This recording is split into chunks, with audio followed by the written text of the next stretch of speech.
just had to make a second cup of tea because I burst the tea bag, and that is catastrophic, which means I have even less time to be making this video. So let's crack on. Hello, my fellow chatterers and book lovers, and anyone else who's popped in because you're curious about what this is or you have got lost. Welcome, everyone. I'm Chatty, and we are going to freak out about it being halfway through the year and talking about all the books.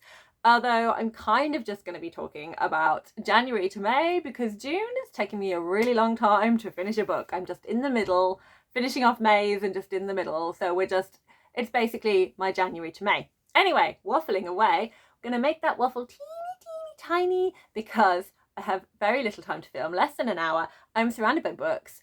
I need to rein in the chatty. So let's crack on.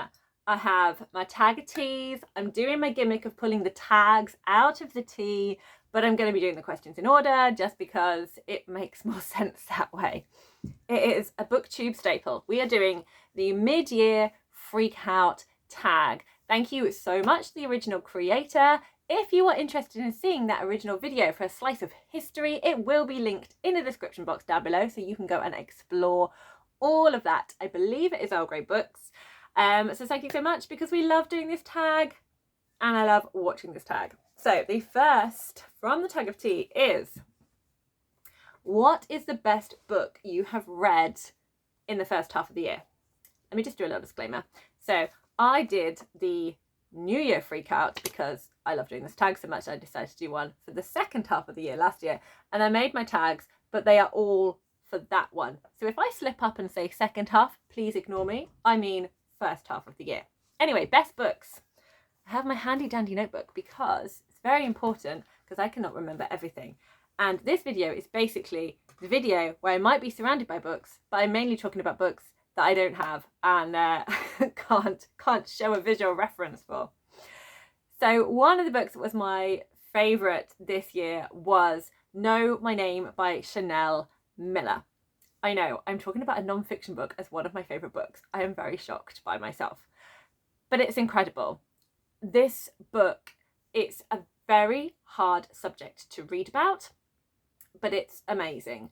Chanel Miller, for those of you who don't know, is a rape survivor.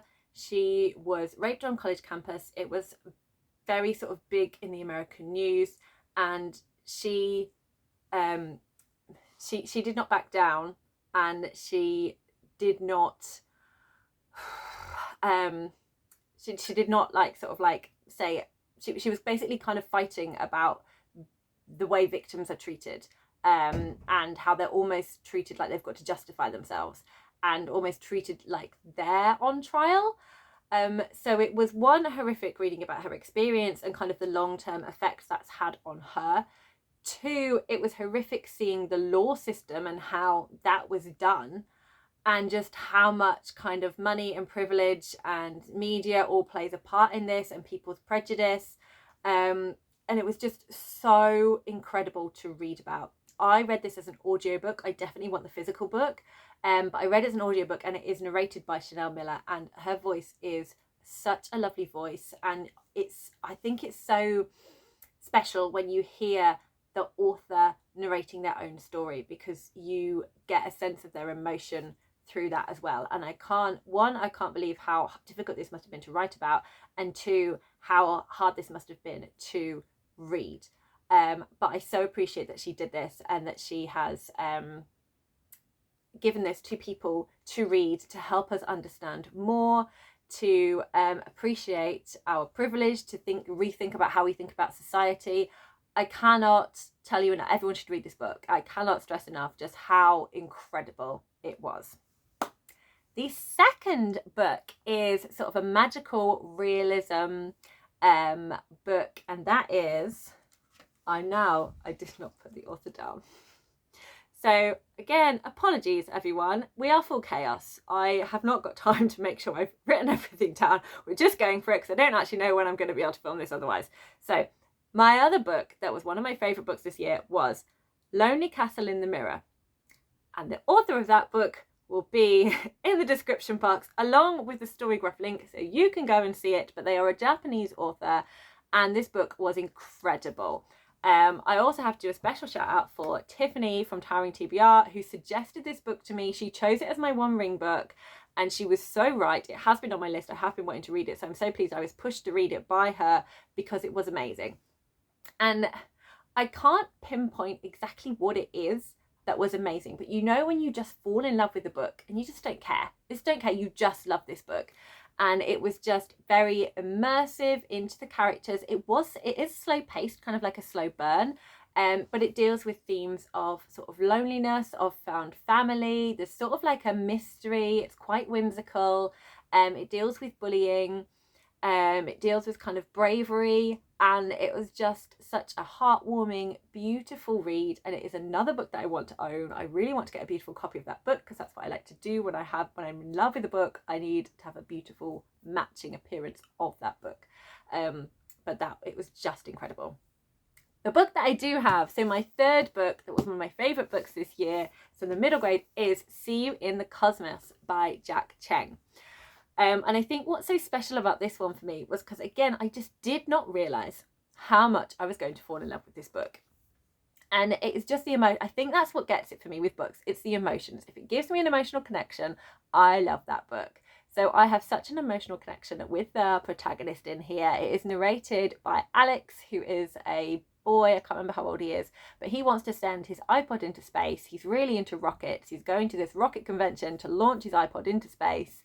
So that other life can hear a load of sounds, because he was inspired by lots of NASA projects and things. And it's his journey, who he meets along the way, sort of discovering things about himself, about the world, about his family. And as the reader, you suddenly realise things about his life and about how he's living. And he's just such an absolute sweetheart. And it's just such a heartwarming story of these random strangers that kind of come together because they love this child and want to help him. And it's just beautiful. It really is. I absolutely love See You in the Cosmos. Okay, we are on to put the tags back in the tea. Don't do that. We're on to tag number 2, and that is this one, which says, what is the best sequel you have read in the first half of the year? So again, I can't pick one because that's just me. We have Amari and the Night Brothers by B.B. Alston. So I absolutely loved reading Amari and the Night Brothers. This is Amari and the Great Game. It's the second book. Amari and the Great Game. Last year I read Amari and the Night Brothers and I absolutely loved it. It is a middle grade fantasy. It has got this wonderful magical world. You're kind of sort of living in our world, but like the magic kind of overlaps with it. It's this supernatural place where all these different kind of supernatural beings. There's like this summer camp for the children to kind of go to this summer sort of training school. And the hype was so real for it. I went in trying to pull down all my expectations and it just surpassed them all. Absolutely loved it. Loved Mari, loved all the characters, loved how everything went. Second book, you're always like, is it going to be the same? I'm still going to enjoy it, but I'm not expecting. Delivered. Mari and the Great Game.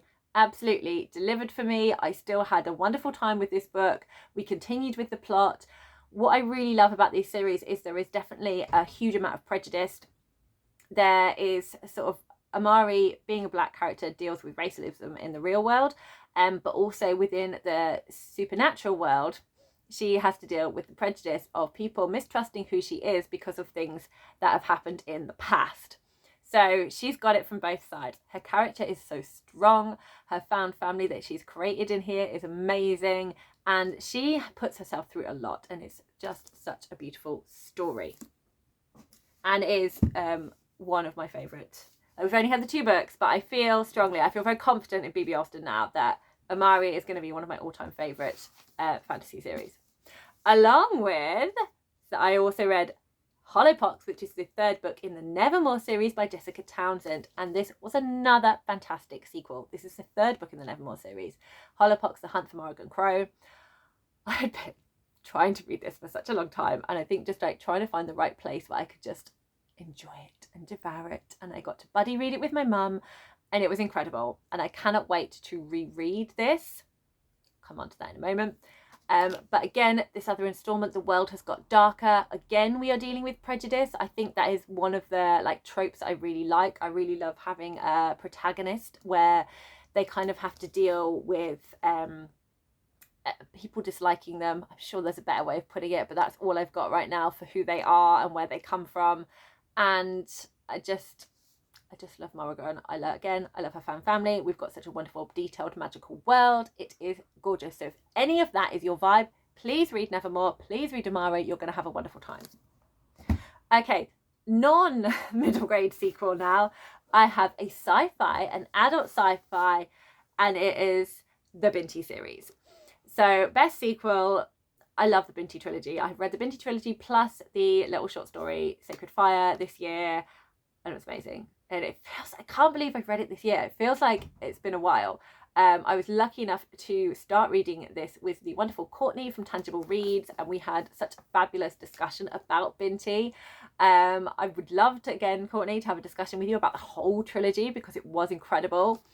I cannot believe how Nnedi Okorafor was able to just create such a strong, well thought out world with cultures and laws and like such true characters in novellas. Like they are all novellas.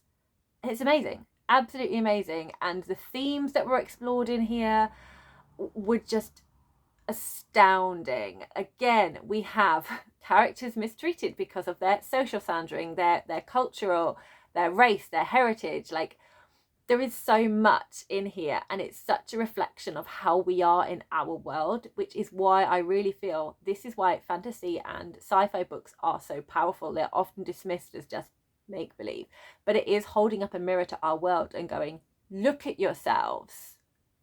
And I just think she just absolutely knocked it out of the park with this. It was an incredible series. And I think it goes without saying that although I have categorized books in many different things, because that way I get to talk about more books, you know, this book made me cry, this book made me happy, I love the characters from this book, she's a new favorite author, all of that jazz. Love. Cannot wait to read more from Nnedi Okorafor. Okay, we now have, are there any new releases you have not read from the first half of the year, but you want to? Of course there are many. Let's have a drink of tea though, because my voice is going. Okay, so what did I put for my new year? So the ones that I really wanted to, that were released in the second half of last year that I hadn't yet read, that I wanted to, I've read 2 of them. So I have now read Mari and the Great Game, and I have read Her Majesty's Royal Coven by Juno Dawson. So I feel very pleased I have now read these ones that I had highly anticipating last year, finally read. 2 I still haven't read just because I haven't earned them yet, or bought them yet. So I have not yet read Bloodmarked, which is the second book in the Legendborn series. Don't know how many books there are. But I definitely want to reread Legendborn and then read Bloodmarked. Very excited for that. Currently don't own it, but absolutely plan to. And A Magic Steeped in Poison. There is now a second book for this. Cannot remember, but I know Shelley from Percy Does Everything. Percy Knows Everything. Percy's Read Everything. Percy Does Something with Everything. Has done a video about those 2 books that I stopped watching because I don't want to spoil it for myself. But need to earn that. It's under my bed. Really want to read it. Really excited. Okay, so this year, don't throw the notebook away because I don't have the books. What am I doing? Okay, this year I have a very long list. It's very kind of similar to the books that I was anticipating last year. So first of all, the 2 that I actually physically have to show you are, I cannot wait to read these books. Onyeka, you were going to get sick of seeing her. Onyeka and the Rise of the Rebels, the second book in the Onyeka series by Tola Okoguru. Love the first one, can't wait to do this one. Hoping to read it in July, we will see. And Angeline Boulay has a new book. Angeline Boulay wrote, bit of sun glare, but this is The Firekeeper's Daughter here. YA thriller, Indigenous characters, lots of amazing themes that I won't go into. Loved it. Was one of my favourite books for the second half of the year. Spoke about it in my New Year Freakout tag. This is a second book, and I'm so excited that she had a second book, and I now have it in my hands. It's here. I can start reading it whenever I like, except I can't because there's too many books and there are commitments. But this is Warrior Girl Unearthed. And again, it's a YA thriller. And we are going to be looking at some of similar characters that were in Firekeeper's Daughter. I believe this is it her cousins? I think I called them her nieces before, but it's not her nieces. Anyway, this is about Perry Firekeeper Birch. So she is Donna's relative, and she was like one of the two sort of younger twins that Donna was quite protective of. So she's one of those. So she is an Indigenous girl living on the residential site in the place, can't remember, America, Canada. That's terrible, ignore me. Go and look at the story graph link for this one because I'm really excited about it. And if you love Firekeeper's Daughter, I imagine you'll be quite excited about this one too. Right. So the books I don't have in my possession that I am really excited for and want to read are Poisons and Portraits by J.T. Williams, which is the second book in the Lizzie and Bell mysteries. Middle grade historical mystery. I also really want to read Jamie, which is a contemporary middle grade by I've totally blanked on the author's name. It's something like L.D. Putinsky or Ladinsky. So ignore me. Again, story graph link, look for yourself. But it is about Jamie, who is a non-binary person, and their sort of difficulty with being accepted as that and being when they're choosing their secondary school. Anyway, sounds brilliant. Can't wait to read it. I also want to read Nick Blake and the Remarkables, which is a book by Angie Thomas, who is most well known for Hate You Give. More of that later. So she's written a middle grade. Excited to read that. Middle grade, Angie Thomas, yes please. And I really want to jump on the bandwagon and read Amina El-Sharaf, the new book by S.J. Chakraborty, that one. That looks amazing. Cover looks amazing. Piratey sounds awesome. Also want to read Lives of Puppets. Under My Bed, Need to Earn It by TJ Klune. Really excited for it. I also want to read the second book in the Final Strife duology is out. That's probably not what it's called, but that's what I'm calling it. Can't remember who wrote it either, but I want to read that one. And I think that's everything. I think I've covered it all now. Okay, great. Let's do another tag. Told you it was going to be full chaos, didn't I?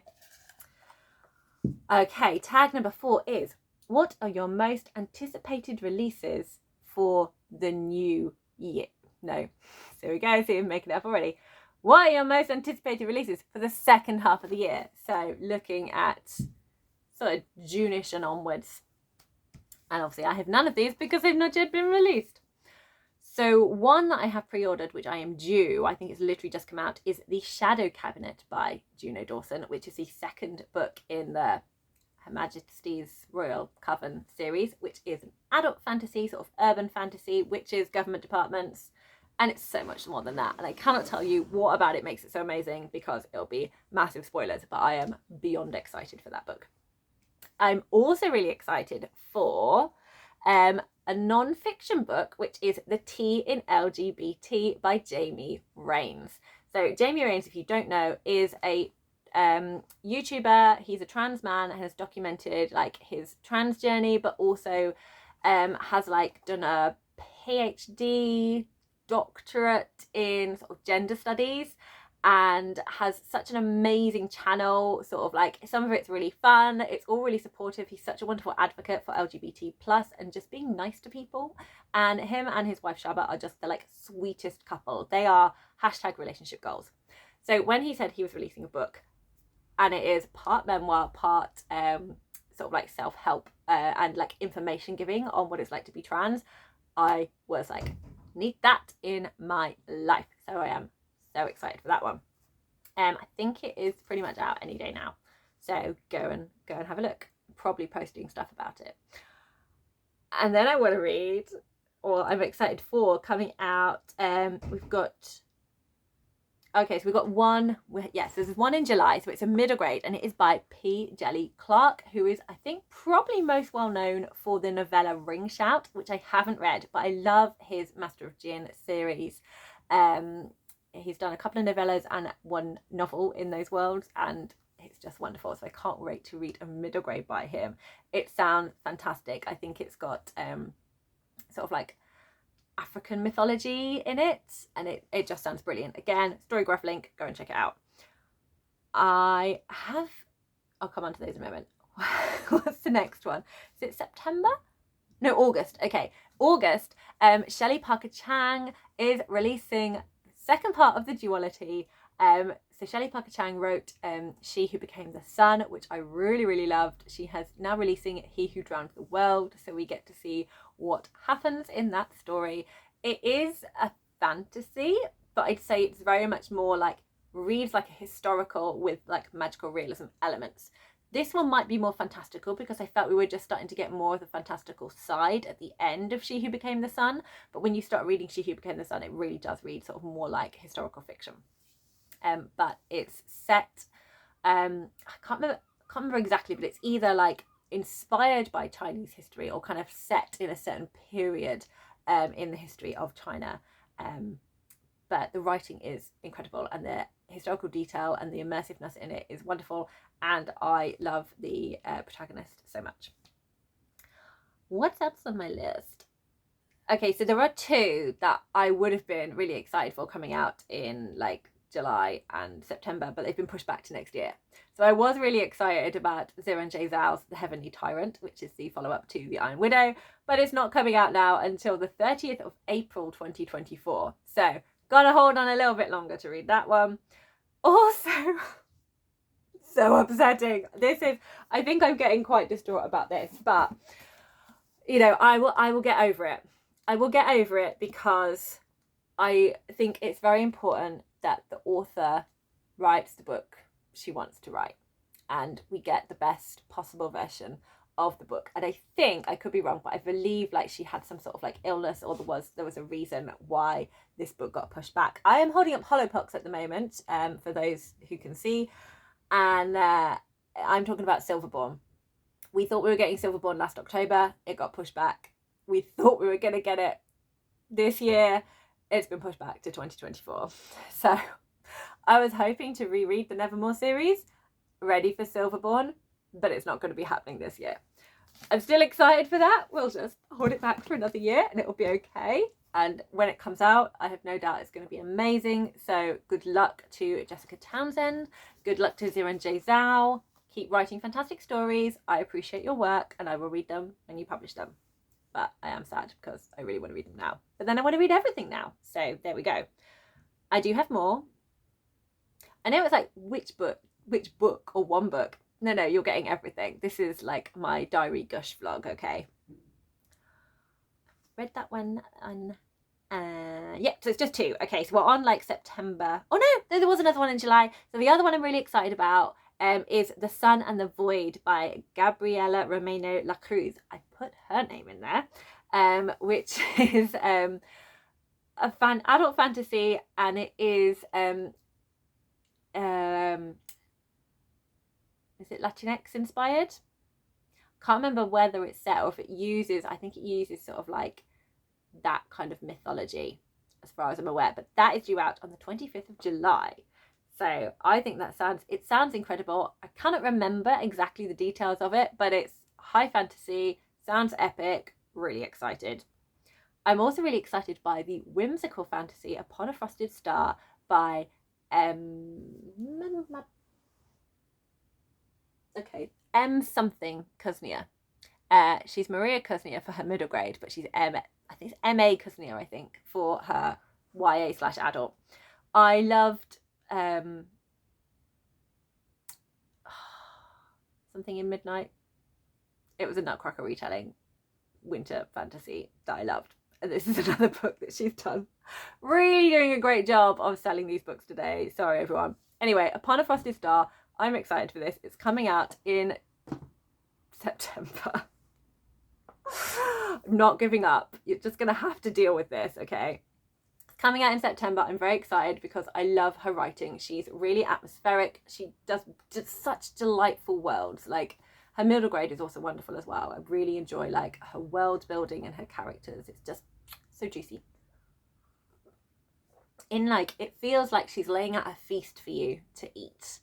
And I don't just mean that because it was the Nutcracker, like because Ship of Shadows is like a whimsical fantasy feast of little yummy bits. So there you go. I mean, I clearly have made that very clear. So you won't even need to check the Storygraph link for that one. You know exactly what you're getting.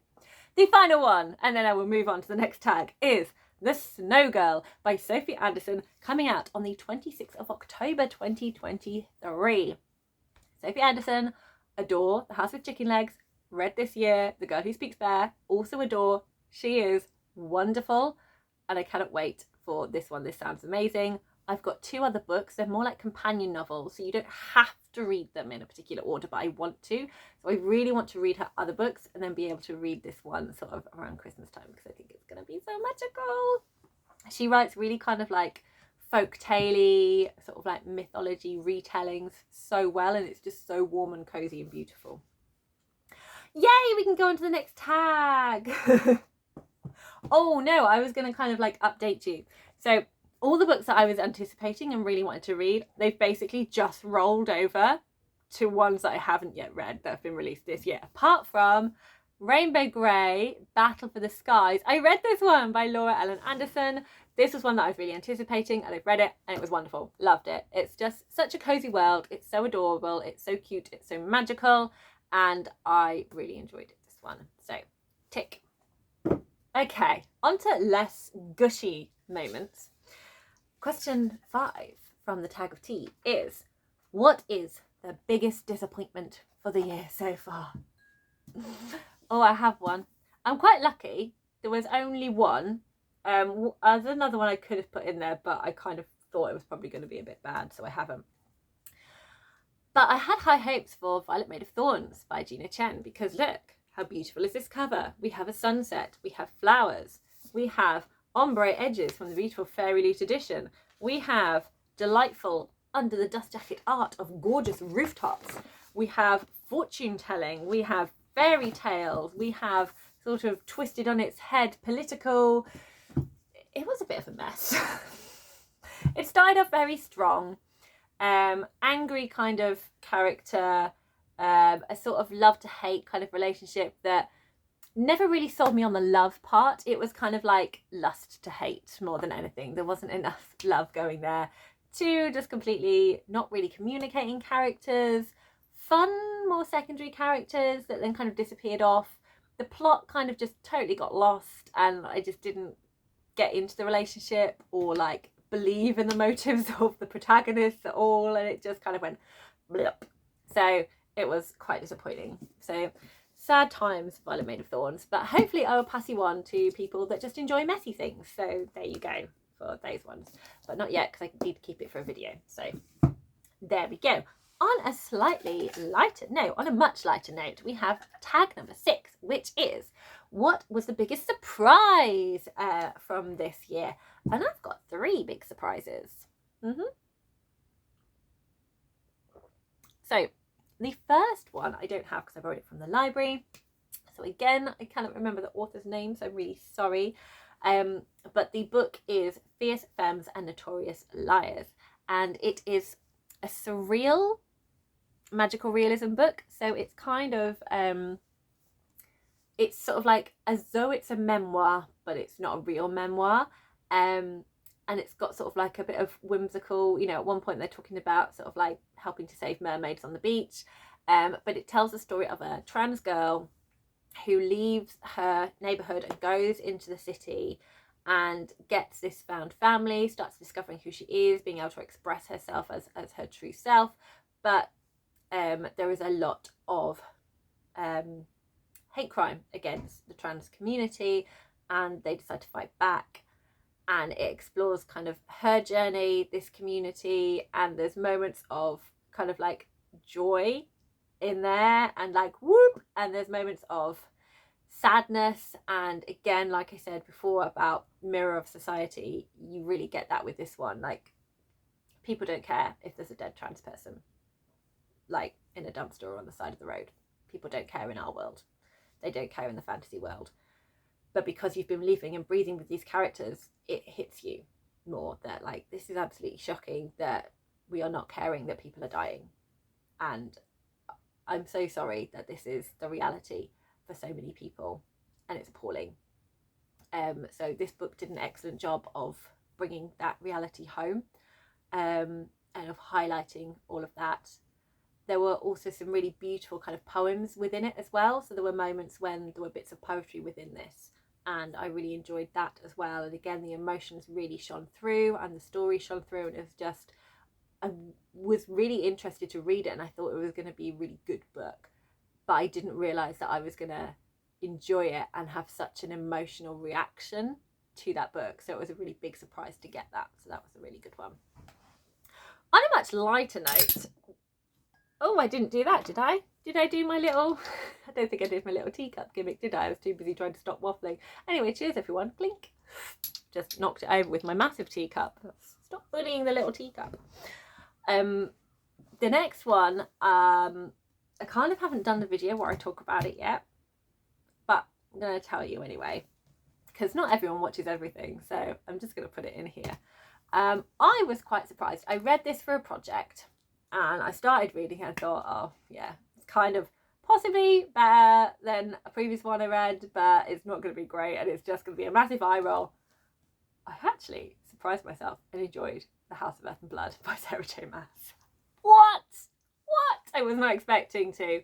I wanted to do it as like a project of like reading second chance authors, reading something different by them.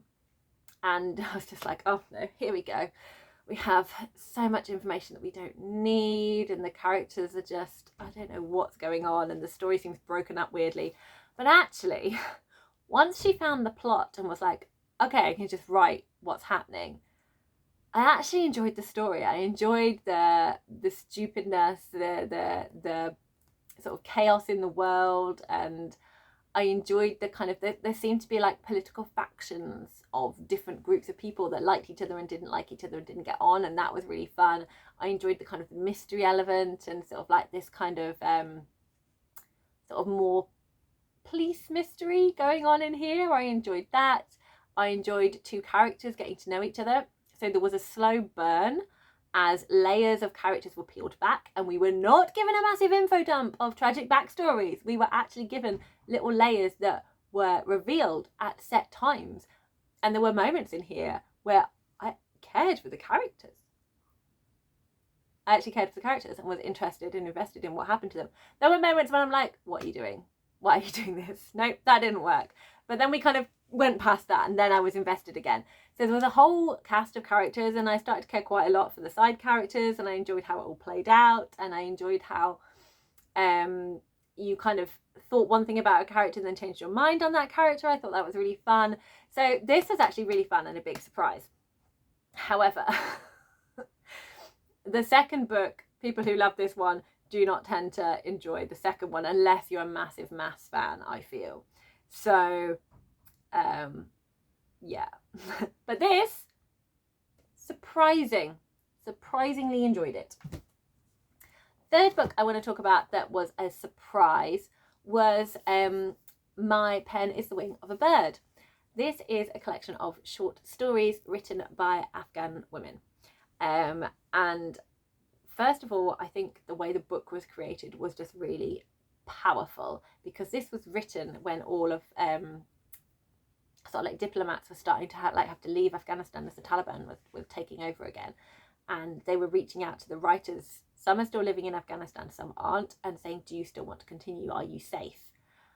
And they all said, yes, we want to continue. We want to be able to tell our stories. So I really hope whoever you are writing this, you're still able to write your stories. You're still able to feel safe. And I really enjoyed reading them in this collection. So it's surprising because I'm not a short story reader. I find it quite frustrating that I want more, or I wasn't given enough to kind of get an emotional investment in the characters. I was surprised by how, so I thought I'd like some and not others, and I'd read it and like get a great experience, and I thought I would then pass it on. Every time I think about, oh, I should clear some books out, I'm like, no. I'm not ready to let go of this book. I don't think I will let go of this book. I think I could reread some of these stories again in the future. They have stayed with me, and I found myself thinking about them more and like wanting to come back to them. And so it's one that's really just kind of continued to grow on me. And the more I think about it, the more powerful these stories feel. And I really, really enjoyed this book, and I would reread it. So I'm quite surprised that I enjoyed a short story collection. That's highly surprising. So there we go. Okay, we are on tag number 7. Who is your new favourite author? So this is a new to me author. So for me, what I need from a favourite author is I need to love a book they've written, but then read something else they've written and love that as well. Otherwise, I might just love the book, and that book in particular, not necessarily that author.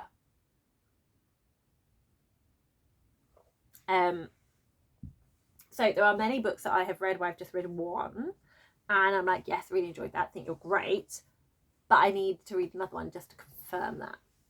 So this year I've read Love the House with Chicken Legs by Sophie Anderson, which I read last year. This year I read The Girl Who Speaks Bear, and it was just as wonderful. It's just as wonderful. I think ever so slightly more preferred this one, just because of the way the story all kind of came together and kind of the emotional reaction I had from it and the way I was surprised by certain things. But I just love her storytelling and the way she weaves stories into it. I love the found family. I love the kind of the messages of finding yourself and your identity and being who you are and appreciating what you've got, and it was just incredible. So yes, Sophie Anderson, officially favourite author. Thank you so much. The other one is Angie Thomas. So I really surprised myself by absolutely loving On the Come Up. I thought it was brilliant. I thought it was a book that I was going to enjoy, but I wasn't going to like get on as well with. But I really, really did. I really loved this. I thought it was such a good exploration of class and poverty and racism and just the love of rap, and the power of it as well. And then finally, I've been meaning to read it for ages, but I finally read The Hate U Give, which is her first book that she was really well known for. And I really, really loved this as well. I found it so gripping. I found the characters so fun, and I just loved all the aspects of them. I loved the aspects of the family and the different things in that. I have to say, I'm obviously reading this as a white person. And I know that Jessie from YouTube had a video about how this was great and what it did was great, but it's not kind of stood the test of time, and things kind of within Black Lives Matter have moved on from this, and there are things you should be aware of. So I definitely recommend watching that video. I will link it in the description box. But I think it's really important that you bear all of that in mind. But I definitely think that Angie Thomas is a fantastic writer, and I think what she had to say at the time she had to say it was really important. And I think as a white person, it was able to make things clear to me that I wouldn't have understood before. I would never have known that as a black person, when you talk to police, you have to show them your hands. Like, to be very clear, you don't have a weapon. I would never have thought about that. And I suppose if you're reading this, someone who's black, you're kind of like, but that's a given, stop explaining it to us. Whereas to me as a white person, I'm like, I had no idea. I just live in my little rose tinted world and have no idea that that is a reality for you because of your race or your heritage or your skin colour. And again, it's shocking how we live the world, and just amazing how books just open up our eyes a lot more and help us try and understand things a lot more.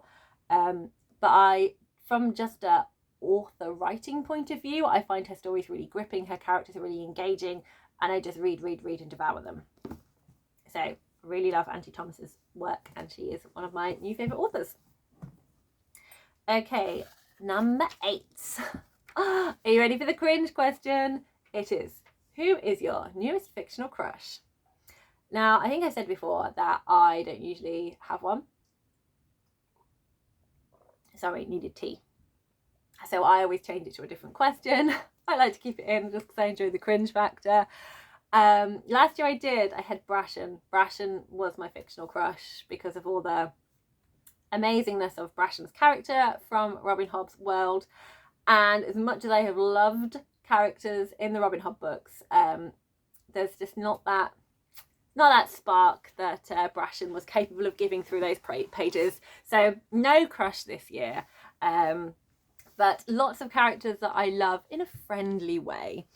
So I am going to move on to do my normal question, which is question 8A.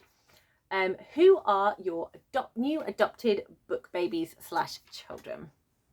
So I don't know what my criteria is, but there are certain characters that I read about and I'm just like, I just want to help you and support you and give you some unconditional love and tell you that everything's going to be okay and just maybe feed you some food. I don't know, just the whole nurturing thing. I'm just in there like, oh, my book baby, and just all the other characters that are going to harm you, I just want to kick their butts.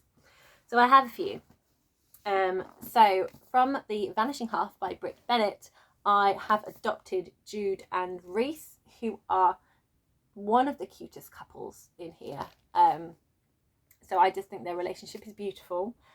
It's just, they are so good at sort of communicating with each other and just supporting each other, and they're just adorable. And Jude in particular, because we see her through her childhood, she is just, the struggles she goes through, just want to take her home. Poor Jude. Love Jude, and the fact that she carries on and she has this strength, and it's wonderful to see where she goes from that. And I love that she met Reese, and Reese has got his own difficulties and struggles and backgrounds that he comes from, and he's also amazing. And again, I just want to adopt him, and they're just so cute. I love them in here. And I also adopted, where's my notebook gone? Make sure I'm pronouncing the name correctly. Where are we? Oh yeah, Nomvula. So Nomvula, we see her here. This is Nomvula in The Prey of Gods by Nikki Draden, and I just love her. I've adopted her as well. Again, difficult life, having a difficult childhood, a lot of crazy stuff going on, in a lot of danger, needs support.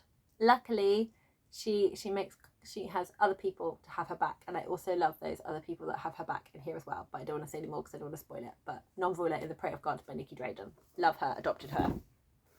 And finally, I have Katie Bird from Catty Wampus by Ashman Otterloo. Now, this is why I don't know what my criteria is for adopting people, because I've mentioned that both of those had difficult childhoods. Katie Bird has a very loving, warm family and is highly supported by her family, but there's just something about Katie Bird that I've just adopted her. I'm just like, just adopting you, and I'm not going to be happy with anyone who hurts you or makes you cry because I've adopted you because you're my book baby. She's just really sweet. Doesn't always make the right choices, but her heart's in the right place. She's warm and I just want to hug her. So she's my other adopted child. Okay. Question number 9, tag 9 is, who is your newest favourite character? Where are my characters? So I mentioned there were characters in Hob that I loved. So my other relationship that I really loved is one in here. And if you have not yet read Dragon Haven, like skip ahead. I'll mark this as a spoiler. Okay, good. You should have gone by now. I love Cedric and Carson. I love them. They're so adorable. They're, again, communication is the key. Communication, forgiveness, understanding, listening to each other. It's amazing. And what I loved in this book was that we had unhealthy relationships shown and then healthy relationships shown. And the characters were able to reflect on those things. And Carson is just adorable. He is just so understanding and warm and wonderful and just the best person. And Cedric's arc in this was just fantastic. I was rooting for him so much. I was like, please do better, Cedric. Come on, you can do this. And I felt like he was disappointing me. But then he turned it around and I'm so proud. Love Carson and Cedric. Oh, hello, I have City of Dragons. Who's in City of Dragons? Tarman, the boat. So we meet Tarman in many of the other books, but you really hear Tarman's voice a lot more in City of Dragons. And there is a point in here where he absolutely stole my heart because of how he acted. And if you read this book, you will understand. But you know me, I love an inanimate object character. So I've adopted many of the live ships. I've now adopted the live ship Tarman from this one as well because he's wonderful. No, I haven't adopted him. He doesn't need adopting. He's fine. See, I just love the character. I really love Tarman, and just how he's always just kind of there in the background, and you kind of learn about him from how some of the other characters react to him and kind of interact with him, that you've kind of got from Keeper and Haven. But he just really comes into his own in City of Dragons, and you're just like, Tarman, you're such a legend. Okay, a couple more. Again, they're inanimate characters in here. So The Riz of Once by Cressida Cowell, I've been reading with my eldest son, and you'll see, I'm going to find the page. So in The Wizards of Once, which is the first book in the series by Cressida Cowell, which is a middle grade fantasy, I love the spoon. The spoon is so cute. The spoon is Wish's friend, and the spoon is adorable. So we have a whole page here about spoon moods. So the spoon can be anxious. The spoon's got a bit droopy. The spoon can be sad. The spoon can be excited and does little bounces. The spoon can be scared and shakes. The spoon can be sleepy and curls up like a snake. And the spoon can be cross, especially if you are threatening his friend Wish. He will not be happy with you if you do that. So I just love Spoon. I'd love my own. I'd love Spoon to like be my friend and just kind of hang out with me all the time and just be there. I just think Spoon's a great character. It's a great sort of like animal companion, except it's a spoon. And again, Rumblestar, if you haven't read this and want to read it, but don't want to be spoiled for certain things, I'm going to tell you to go, just because I had no idea this was coming and I just enjoyed it. So go ahead, disappear if you want to read this. Okay, so my favourite character in Rumblestar is the hot air balloon. The hot air balloon is amazing. I can't remember the name of the hot air balloon. I think just call them Balloon. Hold on. No, the balloon does have a name. The balloon is called Zip, and it is a Skysaw 9000. And this is kind of an example of why Zip is awesome. Please listen carefully to the safety briefing, Zip added. Casper's ears pricked up. This sounded hopeful. In the very likely event of a fire, crash, or sudden tilt, please do not reach for hatch 3, where the oxygen masks and life jackets are stored. Your chances of survival are minimal, and it is extremely cumbersome trying to replace stock. Instead, feel free to cry. There are tissues in hatch 4, and try your best not to look down. I hope you enjoy your flight in Skysaw 9000. I just think it's so funny. So Zip is a hot air balloon, and gives very helpful safety messages just like that, but also is brave and helps Casper out and goes on a rescue mission with them. But you don't meet Zip sort of until, like, I'd say a good like the final quarter of the book. But Zip is awesome. We should all have a Zip. Okay, let's try and whip through some more questions. So tag number 10 is, which book have you read this year that made you cry? Again, many. Many books made me cry. What have I written down? Beep, beep, beep, beep, beep, beep, beep, beep, beep, beep, beep. I cried in Dragonhaven, I've already mentioned, and in Binti, but I'm going to be talking about crying in Genderqueer and Welcome to St. Helens. Now, both these books also have a lot of joy inside them, and this one is hilarious. But I found myself at the end of the book just in tears. Just in tears, the end of this book, reading about this journey and this story, because it felt really hopeful at the end, and it felt like it's such a shame that life was so hard to get to the point in this place for this character. Not character, they're a real person. Lewis Hancock is a real person, and I just appreciate Lewis telling his story with such open honesty, and I really hope that as many people as possible get their hands on this book, especially trans people who I feel will just absolutely read this in a completely different way to the way I've read it. But yeah, I sobbed at the end of this book. And another graphic novel, Genderqueer. So many points in this book where I shed a tear or just had to like come away from this book and breathe, because it was so impactful and powerful. And there were also moments where I had little happy tears because of moments of joy in this book. And the artwork is just beautiful. I'm going to find one of my, if I can find one of my favourite pages of joy. There. Look how joyful.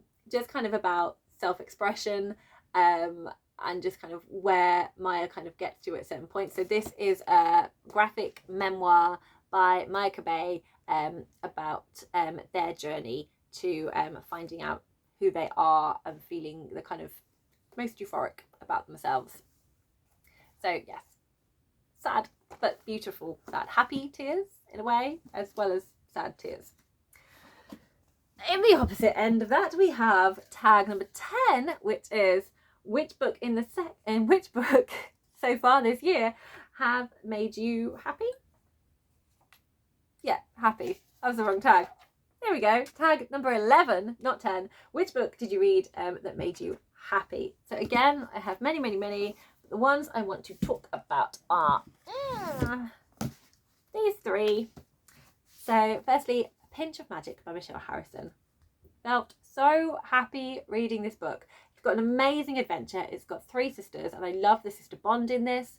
I love them sort of trying to resolve something in this book that I won't tell you about because I don't want to give away spoilers, and how they went about it. And it was just done so well, and just the importance of kind of loyalty and looking after each other and bravery in this book was amazing. I felt so happy reading for it, and I love the sisters in here. They are fantastic. I also really loved Zen chose The Order of the Pure Moon Reflected in Water. This made me laugh a lot, and I also got very fond of some of the characters in this book as well. I thought they were awesome, and I was rooting for a certain thing in this book as well that came to pass. And I just loved the witticism, the jokes, the banter, how it all played out, and it was incredible. It made me very, very, very, very happy.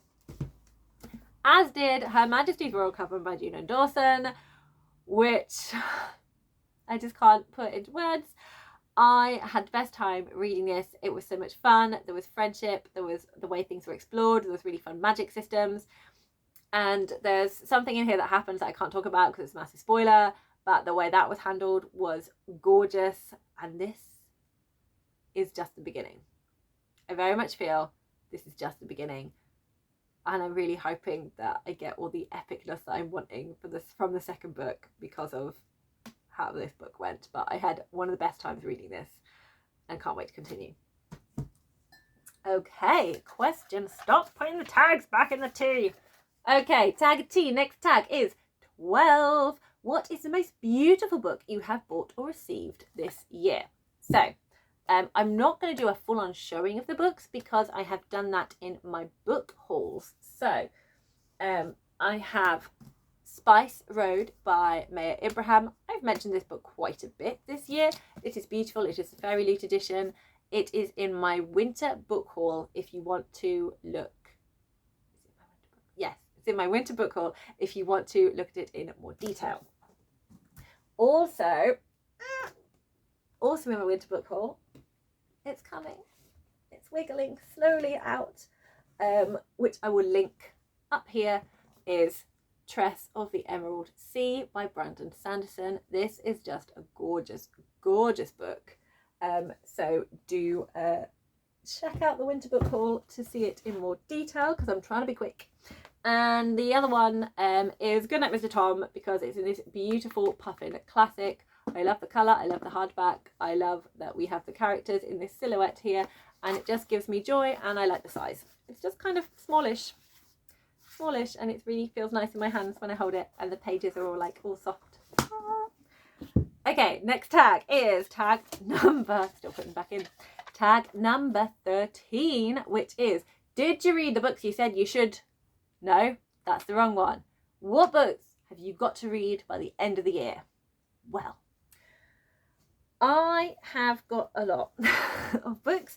I'm going to go over the ones I spoke about in my New Year Freakout tag. So there were 5 books I really wanted to read this year. Let's see how I'm doing. So the first one I don't own, so I haven't read it, and that is All Boys Aren't Blue by, I can't remember the author, and that is terrible. Their surname is Johnson. But I really want to read the non-fiction All Boys Aren't Blue, and I haven't yet because I don't own it, and it's a book that I want to buy and I want to keep. These are the other 4 that I do have in my possession. I have Asher and the Spirit Bird by Jaspinda Balan. I have Orion Lost by Alistair Chisholm. I have Blackwater Sister by Zen Cho. And I have Fool's Assassin by Robin Hobb. I have read Asher and the Spirit Bird by Jaspinda Balan. Yay! Haven't read the other 3. So they're still on my list of books I want to read by the end of the year. So I'm hopeful that I will actually do that. Let's see how we go. So I did say I was only going to put on another 3 because I still need to read those. But I'm also going to talk about some series as well. The other 3 I'm going to talk about are, I really want to read a book by Kira Millward Hargrave because I've been talking about how much I want to read her, still haven't done. This is the first book that I was aware of that she wrote, The Girl of Ink and Stars. I love middle grade. I want to read this book. I'm going to read this book by the end of the year. Committed. I've been talking about these 2 books for far too long, and I'm tired of saying, I really want to read them, and I still haven't read them. This book, by Katie Henry, let's call it a Doomsday, a YA contemporary about mental health. I need to read this by the end of the year, or I will be absolutely appalled with myself for having not read it. The same with Queenie, which is an adult contemporary by Candice Carty-Williams. I hear brilliant things about this book. I really want to read it. Still haven't done it, so that's my commitment. Series. I'm bored of not having continued with these series. I last read them ages ago and I want to finish them. So this is the Merlin trilogy by Mary Stewart. I really need to read The Hollow Hills. I really need to read this. That's the next book. The Scythe series by Neil Shusterman. I read Scythe a while ago. Really enjoyed it. Want to carry on. Haven't done. I want to finish this series by the end of the year. That is what I'm saying to you. Okay, right. Let's crack on and whip through some stuff. Okay. That was a question that's not relevant. Tag 14. What is your favourite video you have made so far this year? So not necessarily like video, but the thing I'm most excited about that I've started this year on my channel is the Readathon Journeyathon. It is starting very, very soon. And I have just done my, so I've done my announcement video and rec videos, and I have TBR, and like there'll be other bits and pieces coming soon, and I'm really excited about it. And I loved I made a short about it, and I feel very proud of that short because I went all editing in that one, and I was very pleased with how that turned out. So that was a lot of fun because I got to play with editing because I don't on my longer videos. So I'm really pleased with all of that. That's really exciting. But I do also have to mention I have done some more videos with Nata this year, and I really enjoyed those. I absolutely love being stupid on camera with my mum. She's so much fun. And I watch my videos back so I can timestamp them and put all the links in and make sure I've like got all the books covered and all the bits and pieces, so it's easier to work out what bits to take away from it and what not to. And when I was doing that with some of the challenges we've done, like we did the 3-sentence challenge, I'm just literally just laughing to myself listening to the stupid stuff that we're doing. So I really enjoyed doing those. I have been really fortunate to have done some collabs as well this year, which has been brilliant. I really enjoyed being with Courtney and talking about Vinty with her, which is fabulous. And I've really enjoyed being on Anita's channel as part of the Hob Along and doing some live discussions about Hob as well. So those are the things I've really enjoyed. Tag 15 is which Booktube videos have you seen on Booktube that you liked a lot? So I think I'm going to do something slightly different, pardon me, with this one.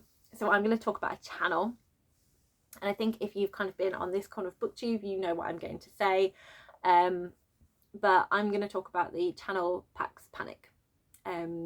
Pax died this year and left the world, and it has been really hard for obviously all the people in her life, but also the friends that she made on Booktube. And she was really, really close with quite a lot of people on here and was such a part of the community and was such an incredible person.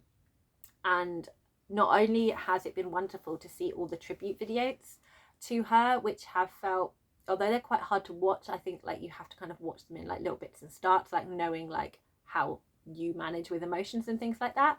But it's been so beautiful just to kind of see how much the community, how much she gave into the community, and just seeing how much she did and seeing how her work is still being watched and appreciated, and just how horrible it is that she was taken from this world too soon, and that we didn't get to continue to see her creative genius. Although saying that, what has been so amazing is that her partner has kept her channel open and is continuing to upload videos that she had filmed in bulk to kind of keep putting out, which is just incredible, and it's amazing.